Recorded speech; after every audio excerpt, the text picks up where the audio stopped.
다음으로 좀 넘어가 보죠. 사람의 주목해보는 시간이죠. 아침엔 피플입니다. 첫 번째, 저 조금 전에 언급되기도 했었는데 한동훈 전 대표죠. 한동훈 전 대표입니다. 한동훈 전 대표가 왜 등장을 했느냐. 최근 사진이 하나 포착이 됐습니다.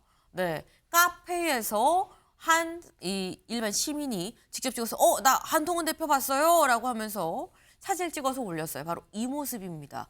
좀 멀리서 찍은 감이 없잖아 있긴 합니다만 누가 봐도 한동훈 대표더라라는 게 한눈에도 보이죠. 한동훈 대표. 이 사진과 함께 이 사진을 올린 시민이 한 얘기, 살도 조금 오르고 좀 편해 보이더라라는 얘기를 했습니다. 사실 한동훈 대표, 저는 포기하지 않습니다라고 얘기를 하고 물러난 지 20일 만에 포착이 됐다라는 거예요. 그럼 여기서 많은 사람들이 생각할 수 있는 게 윤경호 위원님. 사실 한동훈 대표가 비대위원장 그만두고 전당대회 하기 전에 한동안 모습이 안 보이다가 도서관, 이 도곡동 여기에서 포착이 되면서 계속 또 회자가 됐었던 부분이 있는데, 이제 바깥 나들이 하면서 뭔가 시동을 거는 건가라고 생각할 수 있거든요. 글쎄요, 저런 나들이는 얼마든지 커피점에 가서 한 잔 마실 수 있는 거 그거이기 때문에 저는 저런 거보다 네. 자기 세력 사람들을 모아서 회동하는 그런 모습이 언론에 보도가 된다면 네. 이제 다시 기지개를 켜는구나 의미가 있겠죠. 카페 어디 나타나가지고 얼굴 모습 보였다 이거는 저는 의미 없을 것 같아요. 안타까운 건 한동훈이라는 정치인이 이 대한민국의 정당 정치판에서 정치가 쉽지 않구나라는 걸 느낄 수밖에 없었을 거라는 생각이 드는 게요. 본인이 당에 심어놓은 세력이 얼마나 없는가를 확인했잖아요. 아까 장동혁 의원 얘기했습니다만 수석 최고위원이고 본인이 사무총장까지 시켜줬는데 표현이 그렇습니다만 제일 먼저 배신했잖아요. 사퇴할 때. 그 정도로 당내에 자기 세력을 심지 못했다. 그 얘기는 다시 복귀하는데도 정말 어려울 것이다. 그러면 외연에서 바깥에서 일반 지지자들이 여전히 한동훈에 대해서 인지도가 높고 한동훈에 대한 기대를 하고 있는 분들이 있어서 네.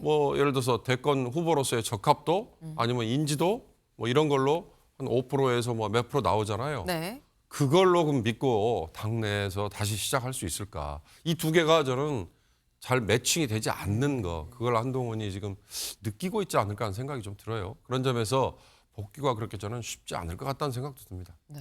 한동훈 대표가 복귀가 쉽지 않을 것 같다라고 말씀을 하셨어요. 살짝 이 지지 5% 남짓이라고 말씀을 하셨죠. 최근 여론조사에서 대권 주자 이 여론조사를 한 바가 있습니다. 어떻게 나왔느냐? 최근에 나온 거에서 이재명 대표 압도적으로 32%, 그다음에 홍준표, 오세훈, 한동훈 네 순이었었죠.